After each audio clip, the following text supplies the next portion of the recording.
Então, iniciando um pouco a história de Nossa Senhora do Sagrado Coração, nós vamos voltar agora para o ano de 1854, numa cidade chamada Issoudun, na França. Lá tinha um jovem chamado Padre Júlio Chevalier. Ele pensava em fundar uma congregação que estivesse atenta e olhasse para o coração de Jesus. Nessa época, o iluminismo muito forte, muita insensibilidade para perceber as pessoas, para cuidar daqueles que sofriam. Então, vendo esses males no mundo, o Padre Júlio Chevalier vê no coração de Jesus a resposta para os males. Só que ele não sabia se era realmente da vontade de Deus que fosse criada a congregação. E aí ele fez como o povo faz. Ele rezou. E aí ele fez uma novena. E aí ele fez o seguinte, com a seguinte intenção: vou fazer uma novena a Nossa Senhora, e que se ao final dessa novena eu receber um sinal, uma confirmação da parte de Deus de que é realmente da vontade dele que se crie a congregação dos missionários do Sagrado Coração de Jesus, eu farei. Então o Padre Júlio Chevalier, no meio daquela insegurança, no meio daquele questionamento, né, será que é da vontade de Deus ou não? Ele faz a novena. E no último dia da novena, em honra a Nossa Senhora, ele recebe uma carta. E dentro da carta tinha uma quantia em espécie com a seguinte legenda: que aquele dinheiro deveria ser direcionado para uma obra de evangelização. E era exatamente o dinheiro necessário para comprar um lugar para iniciar a pregação. Não se tinha uma estrutura, não tinha uma casa, não tinha nada, e Padre Júlio Chevalier soube ler naquela situação, através da novena com Maria, que era sim da vontade de Deus que se fosse criada a congregação, porque ele não tinha falado com ninguém. A carta chega e com essa seguinte descrição: que deve ser direcionado para uma obra missionária. E aí depois, em 1857, Padre Júlio Chevalier, desde a fundação, já estava pensando em como é que nós podemos chamar Maria. Nós que somos missionários do Sagrado Coração, como é que nós podemos olhar para ela? E aí ele, imbuído pelo Espírito Santo, intui o título de Nossa Senhora do Sagrado Coração de Jesus. É interessante, então em 1857 surge esse título: Padroeira das Causas Desesperadas.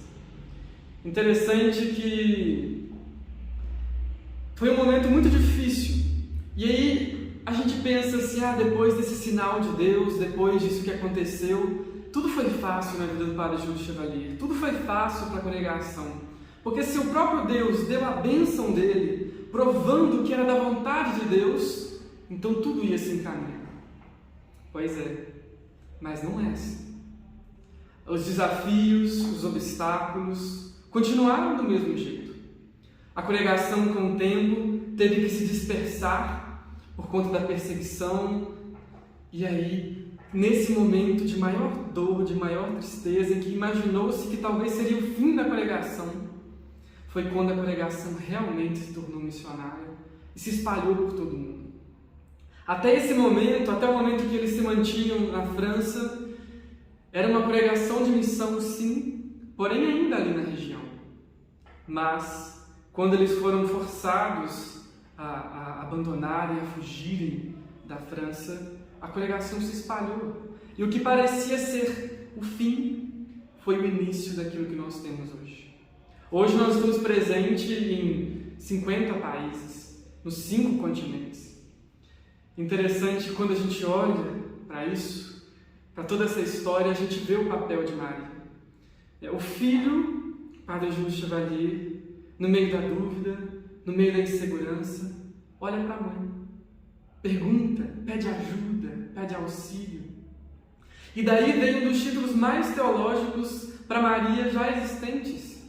Porque não é Nossa Senhora do seu próprio coração, não é Nossa Senhora de um lugar, é Nossa Senhora do Sagrado Coração de Jesus. É aí que está a sacada. Ela não é referencial em si mesma, ela é do Sagrado Coração de Jesus. Perceber isso é perceber a importância da nossa mãe Maria em nosso meio. Padre Júlio Chevalier, nas Constituições, diz o seguinte: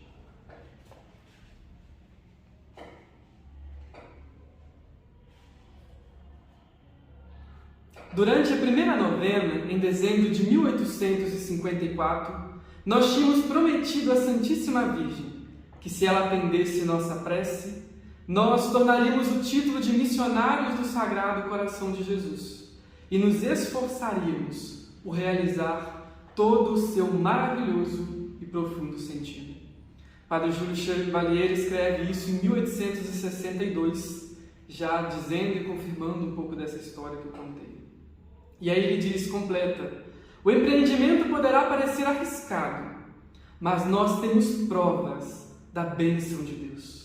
E enquanto o braço de Deus permanecer conosco, a confiança é um dever. Que o Divino Coração de Jesus guarde e proteja sempre nossa congregação, concedendo-nos, entre outros favores, uma grande fidelidade para procurar somente a sua glória. Que bonito, né? E isso tem muito a ver com isso que a gente tem que refletir hoje. Viver a fé, viver a vida, a exemplo dessa mãe, a exemplo dessa mulher, Maria. Seguindo adiante, comparando um pouco essa vida da congregação, a luz de Maria, nós podemos olhar a nossa, podemos refletir a nossa vida. Como é que é? Como é que nós, quando nos deparamos com um momento de dificuldade, com um momento de dor, nós reagimos? Será que nós paramos, nós desistimos ou rezamos e pedimos a Deus? Às vezes nós ficamos preocupados em pensar que quando nós estamos fazendo aquilo que Deus quer que nós façamos, tudo vai dar certo, do jeito que a gente quer que dê certo. Mas nem sempre é assim. As coisas dão certo quando Deus quer, mas à medida que nós trabalhamos, nos esforçamos para acontecer. Padre Júlio Chevalier, ele podia ter ficado congelado pelo medo de iniciar uma nova congregação, podia ter ficado parado com medo de falar de um novo título para Maria, e no entanto, quão feliz ele foi em ter pensado tudo isso, quão feliz ele foi em perceber que o Espírito Santo soprava na vida dele, só que não soprava dizendo que tudo daria certo. O sopro do Espírito Santo diz que ele sempre estará conosco. É aí que nós temos que entender. Ao pensar em Maria, nós vamos mais à frente refletir a história de Maria, ainda nessa live. Nós percebemos o seguinte, que ela tinha tudo para poder desanimar no meio do caminho, ou antes até do caminho. No entanto, a fé dela manteve tudo no caminho. Manteve-se seguro, manteve firme na decisão, naquilo que ela queria, naquilo que ela tinha como ideia, como projeto para Jesus e para nós. E antes de nós iniciarmos a refletir a história de Maria, já que nós acabamos de refletir a história e a espiritualidade por trás do título de Nossa Senhora do Sagrado Coração, eu convido vocês a gente meditar um pequeno refrãozinho, para que a partir dele a gente possa perceber como viver como Maria viveu. Nossa Senhora do Sagrado Coração, eu quero ter um coração igual ao teu, acolhedor, cheio de amor e gratidão, para acolher o Filho que de ti nasceu. Nossa Senhora do Sagrado Coração, eu quero ter um coração igual ao teu, acolhedor, cheio de amor e gratidão, para acolher o Filho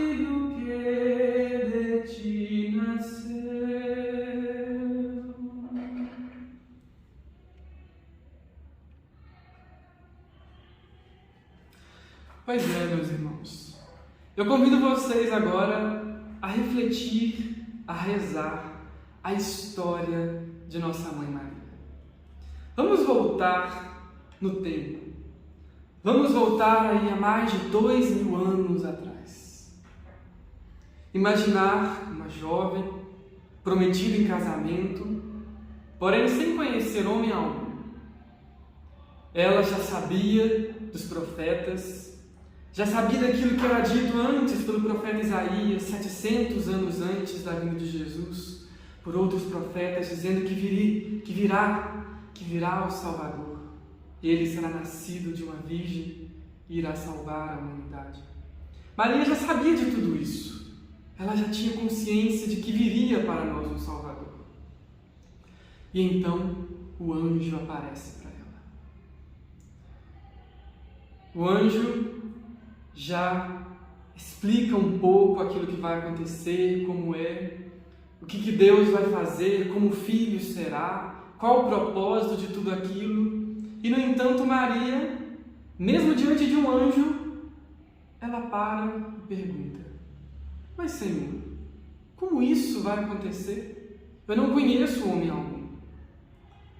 Essa pergunta de Maria diante da missão enviada por Deus é uma pergunta muito importante.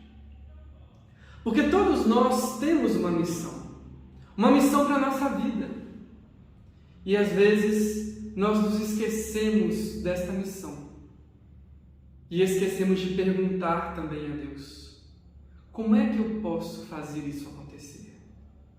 Às vezes nós pensamos assim, só porque de alguma forma já nos vem dado essa missão, a gente tem que encontrar nosso caminho, fazer nossas coisas, mas podemos sim parar para rezar, parar para refletir, parar para perguntar a Deus: Senhor, como eu posso fazer isso? Eu sei que Tu queres de mim isso, mas como? Como posso eu fazer? E aí o anjo continua explicando para ela e no fim ela diz: faça-se em mim segundo a Tua palavra.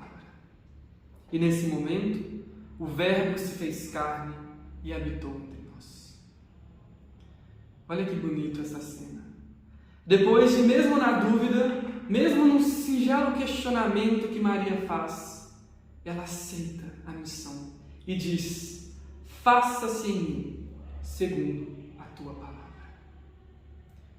Meus irmãos, parece que é muito comum da nossa parte fazer isso, mas não é. É difícil às vezes a gente perceber o que Deus quer da gente e dizer: faz aquilo que Tu queres da minha vida. A gente às vezes pensa nisso, mas quando Deus quer agir com a nossa vida, a gente recua. Outro dia uma pessoa me perguntou assim: Tiago, toda vez que a gente entra na igreja nova, que a gente nunca entrou na vida, a gente pode fazer um pedido? Falei assim: pode, né? Não tem problema fazer um pedido. Mas por que a gente não muda essa dinâmica? Falei com a pessoa. Por que ao invés da gente perguntar se a gente não pode fazer um pedido, a gente não faz uma pergunta para Deus? E pergunta a Deus assim: Deus, o que Tu queres de mim? Talvez a gente mudasse essa dinâmica e parasse de tentar, às vezes, convencer a Deus daquilo que a gente precisa e escutar o que Ele quer de nós. Quando nós falamos já exemplo de Maria, ser firme na fé e na vida, é isso. Maria não fica falando para o anjo assim: fala para Deus que eu estou precisando disso, daquilo. Fala para Deus que eu preciso ser mais forte. Fala para Deus que eu preciso superar tal problema. Não. Maria confia a tal ponto que ela diz: faça de mim o que Tu queres. E ela ainda pergunta: Senhor, como isso vai acontecer? Ela pergunta a Deus. Ela pergunta a Deus através do anjo. Às vezes nos falta, já que estamos falando de amadurecer na fé, nos falta essa capacidade de ouvir de Deus. A oração, ela tem que ser esse mecanismo em que nós escutamos o que Deus quer de nós. Eu gosto muito de fazer essa analogia, por exemplo, o próprio Jesus, quando ele queria entender os projetos de Deus para ele subia para o monte e rezava. Mas ele não rezava querendo convencer Deus. Ele rezava querendo ouvir Deus. Tanto que há um momento, no ápice da aflição de Jesus, Jesus diz: Pai, se possível, afasta de mim esse cálice, mas que seja feita a tua vontade. Olha que bonito. Olha que maturidade na fé. E Maria, ela segue o mesmo caminho. E aí, vamos voltar. Lembra aquela analogia que eu fiz no início sobre a congregação, de ter aceitado o projeto de Deus e as coisas não foram fáceis depois de aceitar o projeto de Deus? Para Maria também não foi assim. Primeiro exemplo de força de Maria. Assim que ela recebe o anúncio do anjo, ela podia pensar assim: agora eu literalmente carrego o Filho de Deus na minha barriga, eu carrego o Rei dos Reis, não há nada que eu precise fazer, agora tudo vai acontecer à minha volta. Mas não, ela não parou por aí, ela não ficou convencida por essa mesmice, ela foi adiante, ela foi forte, e naquele mesmo momento ela já arrumou suas coisas e foi para ajudar sua prima Isabel. Olha que bonito! Maria, quando ela assume Cristo na vida dela, ela assume a missão de serva do mesmo. Que nós, meus irmãos, a exemplo desta mulher, possamos fazer assim também. À medida que nós dizemos que assumimos Jesus em nossa vida, em nosso coração, que nós possamos assumir nossa missão junto. Nós falamos muito de um Deus, rezamos a Ele, pedimos a Ele, falamos: não, Deus está na minha vida, Deus está na minha vida, eu coloco Deus no meu coração, mas na hora de assumir a missão que Deus nos pede, a gente não assume. Por isso, falar de Maria é falar de fé, de vida e de missão. Não tem como a gente olhar para a primeira discípula e não pensar na característica missionária daquele que segue Jesus. E aí Maria então vai, cuida da sua prima Isabel, que já estava grávida, adiantada, e mesmo ela também estando grávida, só que bem mais recente, ela vai cuidando e ajudando a sua prima. E aí depois a gente pensa assim: agora vai dar tudo certo, né? Depois, isso já depois, de Maria ter passado aquela situação com José, de conversar com ele, de um anjo aparecer em sonho, Maria precisa fugir. Às vésperas já de dar à luz, Maria precisa fugir da sua própria terra, por conta do poder do mundo, o poder dos poderosos que exploram e que matam. E aí então eles fogem para o Egito. Maria procura um lugar para nascer, para dar à luz. E naquela noite, provavelmente muito fria por ser uma região desértica, Maria não encontra nenhuma hospedagem, nenhum lugar. E nesse momento é importante a gente ter consciência do seguinte: José, Maria e Jesus, que estava no ventre de Maria, eram estrangeiros, eram forasteiros, eles eram migrantes, e eles não foram aceitos por ninguém. Uma vez no Natal, o Papa Francisco diz o seguinte, que ele usa a analogia dos milhões de imigrantes que não têm onde ficar, com a analogia de Jesus. E diz que aqueles migrantes são como Jesus, que procura um lugar para nascer e não encontra onde. Que procura um lugar para viver e não encontra onde. Então aí nós vemos mais uma dimensão daquela Maria missionária, da Maria peregrina e da Maria que acolhe. E aí depois dela ter sido excluída das hospedagens, das casas, Maria vai para como poderíamos dizer, na tradução mais literal, para não dizer estábulo, uma coisa bonita, vai para um presépio, Maria vai para um curral. É lá, onde os animais se alimentam, onde eles dormem, onde eles se protegem, e lá Maria encontra o seu refúgio. Eu convido vocês a imaginar e a pensar assim como Maria. Quem sabe, se fosse eu no lugar de Maria, eu não pensaria: mas será que eu carregando o próprio Filho de Deus, não deveria ter sido aceito em outro lugar? Não deveria estar na melhor hospedagem? Só que Maria, ela mantém-se firme na fé. E aí, seguindo adiante, depois de um tempo, José recebe de novo, a voz do anjo que fala que eles podem voltar. E aí, então, eles voltam para sua terra natal. E depois, não há mais narrativa sobre a vida de Jesus. A próxima narrativa que nós vamos ter, depois da apresentação do templo, que ele vai, vem, volta para sua terra, é quando ele encontra, quando Jesus vai para o templo. Interessante a gente perceber, nesse momento,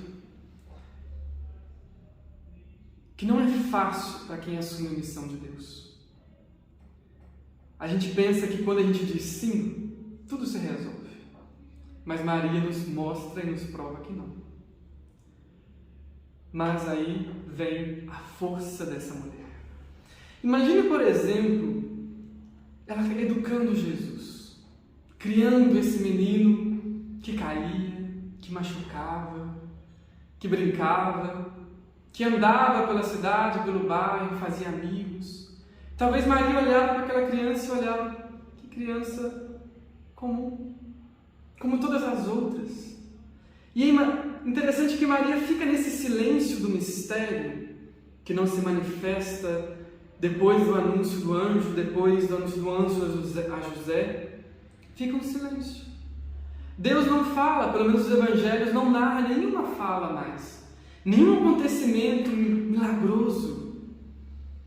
Fica um silêncio de milagres, um silêncio do extraordinário, do transcendente. São cerca de 30 anos que Maria passa, dia após dia, educando, cuidando de Jesus, sem que nada de extraordinário acontecesse. Tanto que o Evangelho de João nos narra muito bem que o primeiro milagre que Jesus faz é das bodas de Caná. Isso já Jesus na sua vida pública. Então foram aí 30 anos em silêncio. 30 anos sem acontecer nada de extraordinário. Mas Maria se manteve firme na fé. Eu me pergunto, será que nós conseguimos nos manter firmes na fé sem que por 30 anos aconteça nada de extraordinário da parte de Deus para nós? Porque a gente passa tanto a nossa vida buscando sinais, buscando milagres, buscando coisas maravilhosas, coisas que a gente não sabe explicar. Mas e quando Deus está com a gente no silêncio? Será que a gente consegue suportar o silêncio de Deus em nossas vidas? Por isso essa figura nos mostra isso. Ela viveu muito bem o silêncio. E nenhum instante ela deixa de acreditar que Jesus era o Filho de Deus. Mesmo que Jesus por 30 anos não tenha feito nenhum milagre, não tenha feito nada transcendente, Aquelas coisas que a gente vê às vezes no filme de Jesus ressuscitando um pombo, um negócio assim, aquilo tudo é evangelho apócrifo, escrito 400, 500, 600 anos depois da morte de Jesus. Os evangelhos que nós temos como canônicos não nos narram nada disso. Então nós ficamos questionados, que fé incrível, que tamanho de força para acreditar em Deus. E é a prova de que Maria nunca deixou de acreditar que Jesus era o Filho de Deus, porque talvez, se fosse eu, se fosse você, depois de 30 anos de absoluto silêncio, quem sabe nós não nos questionaríamos, será que há 30 anos atrás eu não tive uma alucinação? Achar que era um anjo, mas não era? Não, Maria não tem isso. Maria era certeira, era firme na fé e não duvida do sinal de Deus. E então, nas bodas de Caná, 30 anos depois do anúncio do anjo, Maria olha para o filho e vendo, percebendo, sentindo que a hora dele tinha chegado, ele diz: fazei tudo o que ele vos disser. Maria tinha uma fé tamanha, já sabia que Jesus era capaz de transformar aquela água em vinho, de fazer que acontecesse o vinho no meio daquele povo, sem nunca ter visto Jesus fazer um milagre. Aí está a fé. Quando nós queremos viver a exemplo desta mulher, viver a exemplo de Maria humana, mãe de Deus, nós precisamos nos espelhar nisso. Precisamos ver que é sim possível acreditar, ainda que vivamos no silêncio. Santo Inácio de Loyola nos disse: há momentos na nossa vida em que nós temos a consolação. A consolação nada mais é do que o momento em que nós fazemos uma profunda experiência de Deus, e essa experiência de Deus nos guia pela vida toda. Nos momentos de consolação, nós somos guiados nos momentos de desolação. A vida não é só consolação, não é só a experiência de uma graça transformadora de Deus visível em sinais. A vida às vezes também é problema, também é tristeza, também é sofrimento, e isso sinceramente não é mistério para ninguém. O problema é só quando a pessoa pensa que quando a gente está vivendo isso é porque não está perto de Deus. Não, por favor, não pense nisso. Maria estava mais próximo que qualquer um de nós já esteve nessa vida, e ela sofreu muito. Talvez muito mais do que nós aqui já sofremos na terra. De ter que ser expulso da sua terra para poder dar luz, de não ter lugar para dar luz, e de voltar, de ser perseguido. É o que Simeão diz, né, sobre as 7 espadas de dor que iriam transpassar o coração de Maria. Gente, quando nós pensamos em fé, quando nós pensamos em seguir a Deus, precisamos ter isso em mente. Eu estou quase que falando isso a cada 5 minutos, mas é para fixar em nossa mente. Eu sei que eu estou quase prolixo, mas é fundamental que a gente entenda que não dá para assumir a fé como se tudo fosse mil maravilhas. E aí depois desse primeiro milagre de Jesus, ainda continuam os acontecimentos. Maria se coloca no lugar de discípula, porque olha que interessante também nesse momento. Maria assume as rédeas e fala para Jesus. E depois vira para os serventes e diz: faz tudo o que ele disser. Depois desse momento, Maria praticamente desaparece das narrativas. Isso não quer dizer que Maria é inferior, não, absolutamente não. Quer dizer que Maria, ela deixa Jesus assumir o lugar de Jesus. Maria, ela se recolhe na fala, na presença, mas continua servindo, continua junto dele, continua sendo missionária, mas deixa Jesus ir à frente. Que nós possamos, meus irmãos, agir assim também. Deixar Jesus ir na nossa frente, nos guiar e assumir o nosso lugar. O nosso lugar não é o lugar daquele que diz como Deus deve agir. O nosso lugar é daquele que faz aquilo que Deus diz para nós. Quando nós entendemos essa chave teológica de leitura, é que a gente consegue ser feliz na vida. Porque enquanto a gente fica frustrado na fé, pensando que Deus não atende aquilo que a gente pede, a gente fica desanimado, fica desapontado e faz como alguns salmos dizem, né? Será que Deus se esqueceu de ter piedade? Será que a ira lhe fechou o coração? Eu confesso, essa é a minha dor, diz o salmo. Talvez num momento como nós estamos vivendo agora de pandemia, mais de 420 mil pessoas morreram no Brasil, mais de 3 milhões ao redor do mundo. Talvez por um momento a gente possa nos perguntar: será que Deus se esqueceu de nós? Será que Ele não vai fazer nada? Será que Ele não vai cuidar da gente? Será que Ele não vai parar o Covid? Por que Ele não para? Por que Ele não cura a gente de uma vez? E aí, se a gente fica preso nessa percepção, a gente vai ser frustrado para sempre na fé. Porque a gente sempre espera um Deus que age milagrosamente, de um Deus que age de forma portentosa, de forma cheia de glória e glamour, mas Deus age no silêncio. Deus age de forma inesperada. É aí que a gente tem que entender, e nem sempre do jeito que a gente quer. O meu desejo, o seu desejo, o desejo de provavelmente todo mundo é de que a pandemia acabasse nesse momento, ou então de que a pandemia nunca tivesse acontecido. Mas ela está aí. E Deus está junto de nós, sofrendo também. E algumas pessoas, já aconteceu Não aqui, tá, gente? Foi lá numa paróquia, lá na Antártida, da pessoa chegar para mim e falar assim: você está usando máscara? Para quê? Não, isso é máscara para quem não tem fé. Máscara é para quem não acredita que Deus protege a gente. E aí eu penso assim, mas a máscara é o próprio Deus que nos inspirou a inteligência de nos proteger. A máscara é a capacidade que nós temos, inspirado pela ciência presente de Deus para o mundo, para tornar a nossa vida melhor.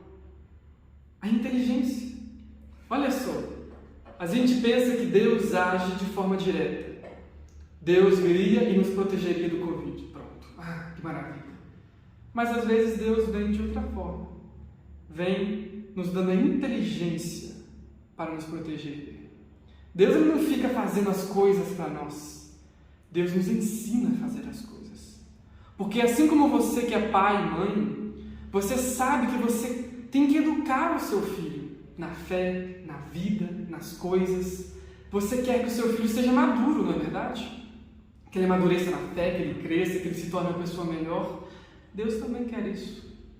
Deus, ele não coloca as dores e os sofrimentos da nossa vida, mas ele vive cada um dessas dores com a gente e nos ensina e nos dá as ferramentas necessárias para amadurecer, para crescer e para nos tornar pessoas melhores.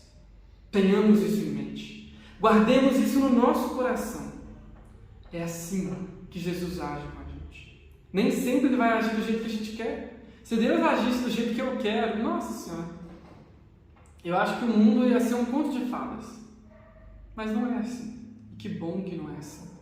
Porque é aí que nós crescemos e nos tornamos pessoas que sabem escolher. O nosso propósito último aqui é de viver a fé, amar e escolher a vida eterna. Que nós possamos, meus irmãos, crescer nessa fé.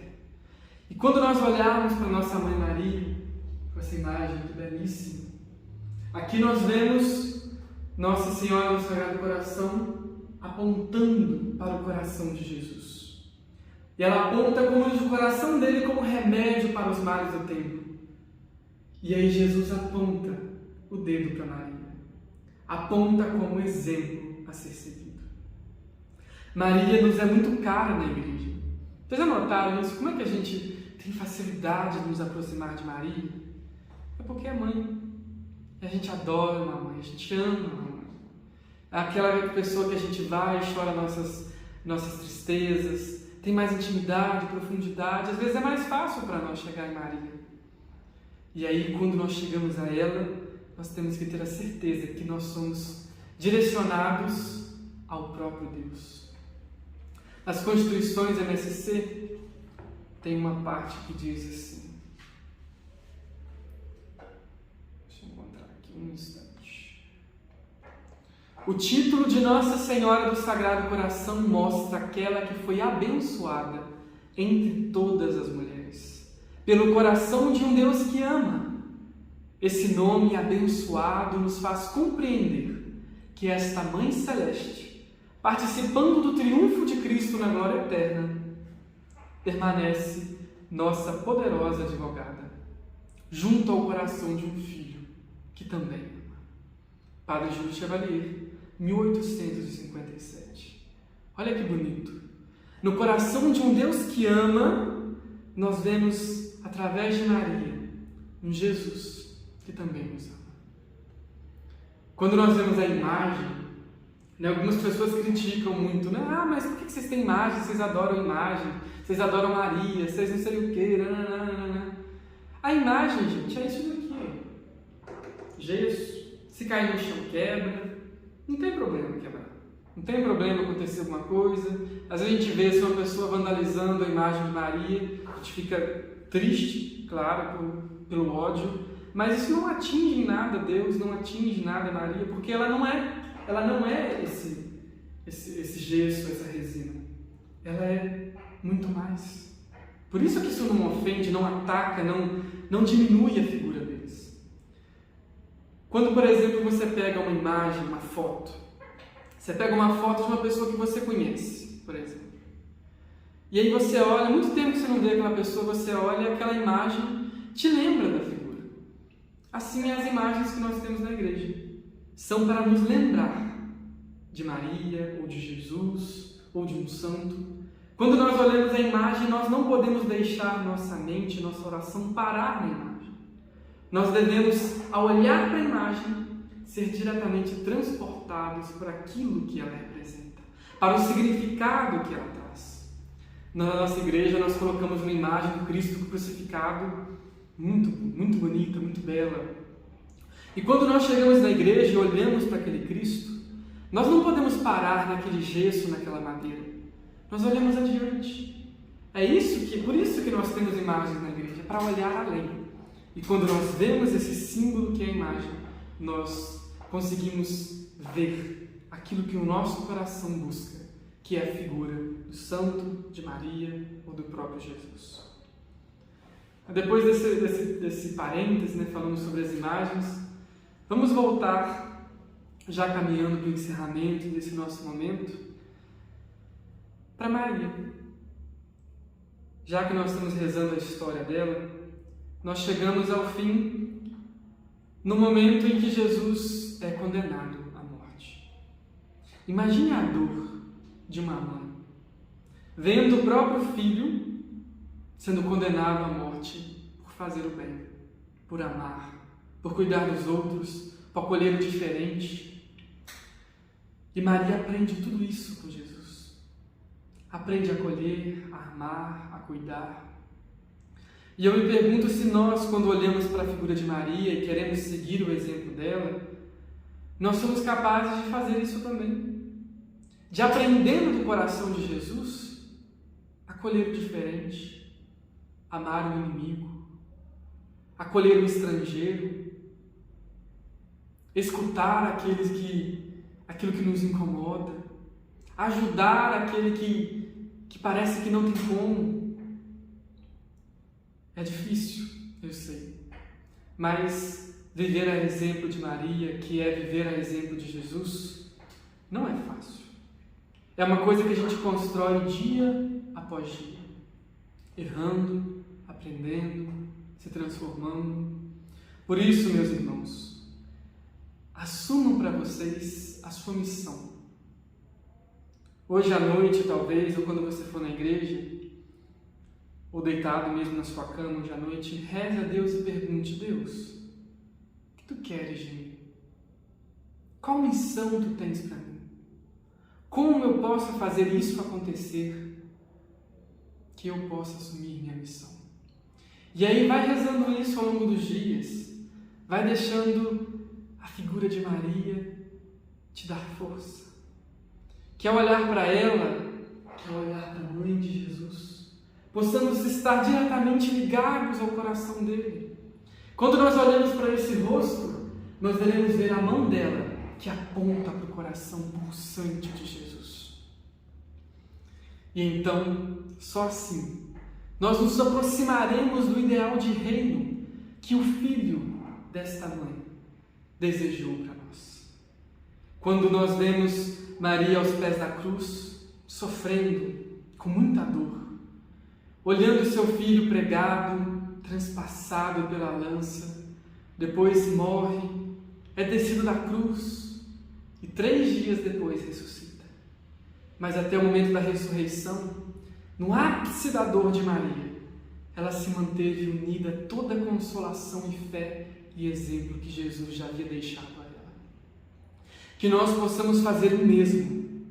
Guarde no seu coração, relembre as experiências de Deus que você já teve, as alegrias que você já teve nessa vida, e quando chegar a dor, quando chegar a dificuldade, e vai chegar, chega para todos nós uma hora, vai e vem, quando chegar esses momentos, a gente vai ter guardado no nosso coração a vida e a força e a fé daquele que segue a Jesus, assim como Maria o fez.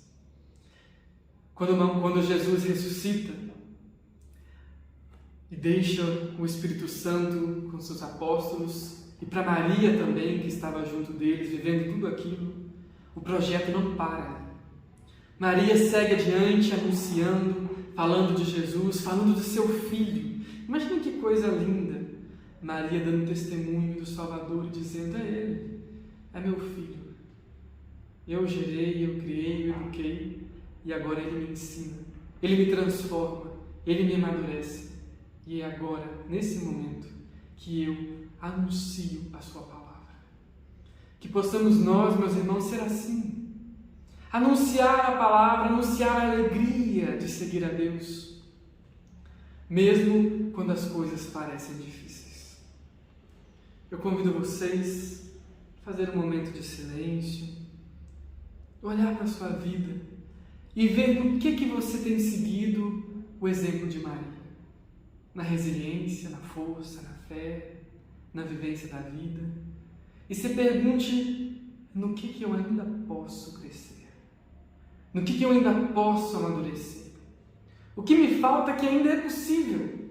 Porque se Maria, 100% humana, conseguiu, nós também conseguimos. Pensemos, rezemos, refletimos, deixemos isso ecoar em nosso coração.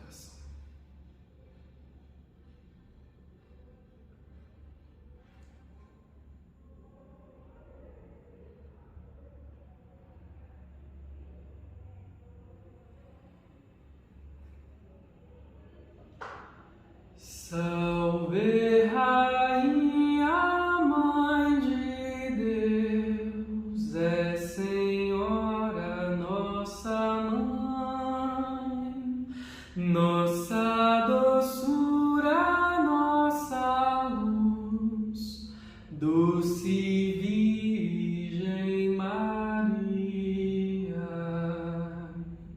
Nós a Ti clamamos,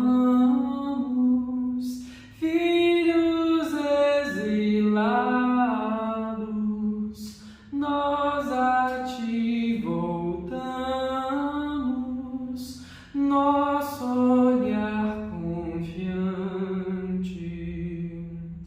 Volta para nós, ó Mãe, Teu semblante de amor, dá-nos Teu Jesus, ó Mãe, quando a noite passar. Salve, Rainha, Mãe de Deus, és auxílio dos cristãos. Ó Mãe clemente, Mãe piedosa, doce Virgem Maria.